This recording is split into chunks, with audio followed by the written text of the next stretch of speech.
Hello' কি খবৰ খোৱা বোৱা ঠিকে চলি আছেনে কিয় সুধিলোঁ বাৰু মই কোনোদিনতো মই খোৱা বোৱা কথা সুধিবলৈ নাহোঁ ইয়াত খোৱা বোৱা ঠিকে চলি আছেনে সুধিছোঁ কাৰণ আছে কাৰণ বৰ্তমান সময়ত আমাৰ ইণ্ডিয়াত এনাৰ্জি ক্ৰাইচিছৰ ছিটুৱেশ্যন এটা ক্ৰিয়েট হৈছে সেইখিনি এটা বেলেগ কথা বাট এতিয়া আমি এজ এ কমন পাব্লিক হিচাপে আমি সেই এনাৰ্জি ক্ৰাইচিছ যিটো হৈছে সেই বস্তুটো আমি ফিল কৰিছোঁ আৰু যাৰ হওক মানুহক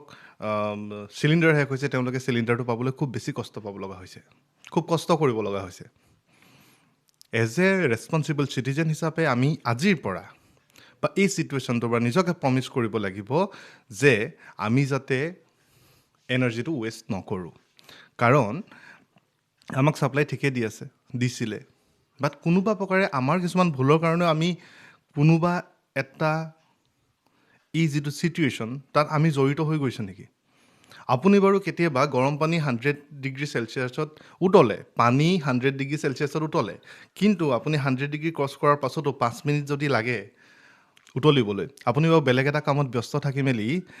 পানী উতলি চচপেনটোত শুকুৱাই দিছে নেকি কেতিয়াবা ভাত বনাবলৈ 2টা হুইচেল লাগে সেইটোত আপুনি 5টা হুইচেল বজাই বেলেগ এটা কামত ব্যস্ত হৈ থকাৰ কাৰণে 5টা হুইচেল কেতিয়াবা বজি গৈছে নেকি যদি এনেকুৱা কেতিয়াবা আপোনাৰ লগত হৈছে তেতিয়াহ'লে প্লিজ সেইটো কাম কৰিবলৈ বন্ধ কৰক অকণমান সময় দিয়ক অকণমান এজ এ ৰেছপনচিবল চিটিজেন হিচাপে আমি দায়িত্ব লৈ যাতে আমি ৱেষ্ট অফ নেচাৰেল ৰিচোৰ্চবোৰ আমি নকৰোঁ আমি এনাৰ্জি ৱেষ্ট নকৰোঁ ঠিক আছে এইটো এটা 0.01% হ'লেও আমাক সহায় কৰিব খুব এটা ডাঙৰ মেজাৰ নহয় ঠিক আছে কিন্তু মেইন 3টা মেজাৰৰ ভিতৰত কোনকেইটা হৈছে ফাৰ্ষ্ট আমাৰ ইণ্ডিয়াত যিমানখিনি ডিমাণ্ড আছে LPG আমাক যিমান লাগে তাৰে 60% আমি বেলেগৰ পৰা ইম্পৰ্ট কৰোঁ কিন্তু বৰ্তমান আমেৰিকা আৰু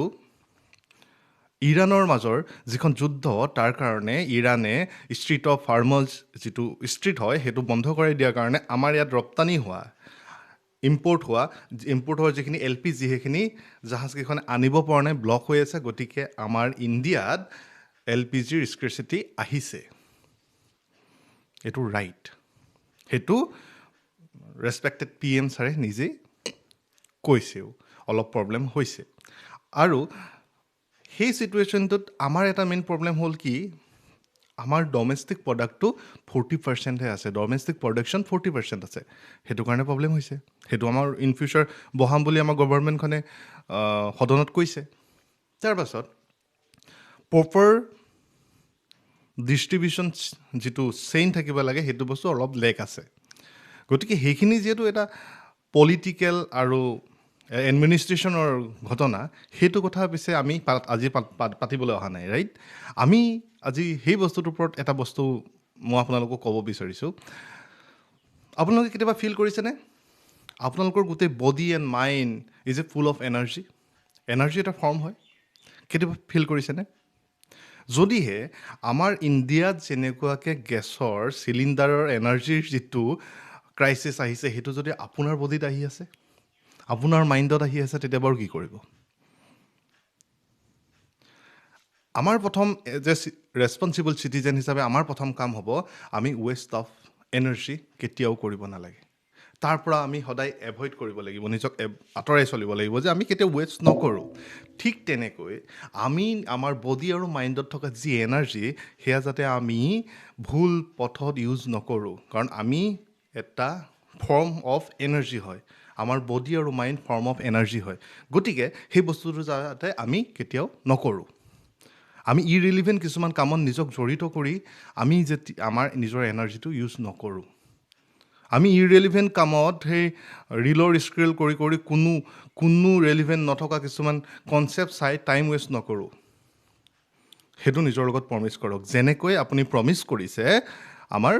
দেশখনত আমি ৱেষ্টেজ অফ এনাৰ্জিত আমি অলপ মন দিম ঠিক তেনেদৰে আপোনাৰ নিজৰ বডি আৰু মাইণ্ডৰ ওপৰতো এবাৰ মন দিয়ক এটা ইমাজিন কৰক যেতিয়া বাহিৰৰ পৰা জাহাজকেইখন আহি পোৱাহি নাই ইট মিনছ আমাৰ এনাৰ্জি ক্ৰাইচিছ হৈছে ইণ্ডিয়াত ঠিক তেনেকৈ সেই জাহাজকেইখনক মই এটা বস্তুৰ লগত তুলনা কৰিব বিচাৰিছোঁ সেইটো হৈছে book, self help book, positive podcast, positive movie, য'ৰ পৰা আমি কিবা এটা বস্তু শিকিব পাৰোঁ,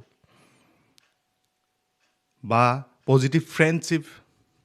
যাৰ পৰা আমি কিছুমান বস্তু এনাৰ্জি এটা ফিল কৰোঁ। আমুকৰ লগত কথা পাতি দুটা কথা জানি আমি এটা এনাৰ্জি ফিল কৰিব পাৰোঁ। আমি এখন কিতাপ পঢ়ি আমি নিজক এনাৰ্জি আমি ল'ব পাৰোঁ। পজিটিভ যিবোৰ কাম, যদিহে যেনেকুৱাকৈ ষ্ট্ৰীট অফ হৰমুজ বন্ধ হৈ যোৱাৰ কাৰণে কাট অফ হৈ গৈছে অহা নাই যিমানখিনি জাহাজ আহিব লাগে সেইখিনি আহিব পৰা নাই নহয়, ইণ্ডিয়াত সেইটো চিটুৱেশ্যন হৈ গৈছে। ঠিক তেনেদৰে আপুনি যদি আপোনাৰ ছেল্ফ হেল্প বুক, আপুনি কিছুমান ভাল লগা কিতাপ, ভাল ফ্ৰেণ্ডশ্বিপ, ভাল কনষ্ট্ৰাক্টিভ কাম, পৰিৱেশ, সেইবোৰৰ পৰা যদি আপুনি নিজকে কাট অফ কৰে ষ্ট্ৰীট অফ হৰমুজৰ নিচিনা, তেতিয়াহ'লে কিন্তু আপোনাৰ বডি আৰু মাইণ্ডতো এনাৰ্জি ক্ৰাইচিছ আৰম্ভ হ'ব। ইট মিনছ আপোনাৰ বডিৰ এনাৰ্জি লকডাউন ষ্টাৰ্ট কৰিব লগা হ'ব। আৰু লকডাউন বুলি ক'লেতো আমি সকলোৱে ভয় খাওঁ, হয়নে? গতিকে আশা কৰোঁ আপোনালোকে সেই যিটো বৰ্তমান সময়ত পৰিস্থিতিটোত এনাৰ্জি ক্ৰাইচিছৰ কাৰণে ঘৰত খানা বনাবলৈ কেতিয়াবা চিন্তা কৰিব লগা হৈছে বহুতে, সেই চিটুৱেশ্যনটো যাতে আমাৰ কাৰোৱে নহয় ইন ফিউচাৰ, সেইটো কাৰণে আমি ৰেছপনচিবল হ'বই লাগিব। প্লাছ দেশখন চম্ভালিবলৈ আমাৰ এখন ভাল চৰকাৰ আছে, এটা ভাল এডমিনিষ্ট্ৰেশ্যন আছে। গতিকে তেওঁলোকে সেইটো কাম কৰি ল'ব। কিন্তু আপুনি আপোনাৰ পৃথিৱীখনত আপুনিয়ে PM, আপুনি প্ৰেছিডেণ্ট, আপুনি এডমিনিষ্ট্ৰেটৰ, সেই কথাটো মনত ৰাখিব। গতিকে যেনেকুৱাকৈ চিপ আহি মেলি আপোনাৰ এনাৰ্জি ক্ৰাইচিছ হৈছে, চিপ আহিব নোৱাৰাৰ কাৰণে এনাৰ্জি ক্ৰাইচিছ হৈছে, ঠিক তেনেদৰে আপুনি সেই লকডাউন, সেই ষ্ট্ৰীটটো বন্ধ কৰি নেপেলাব।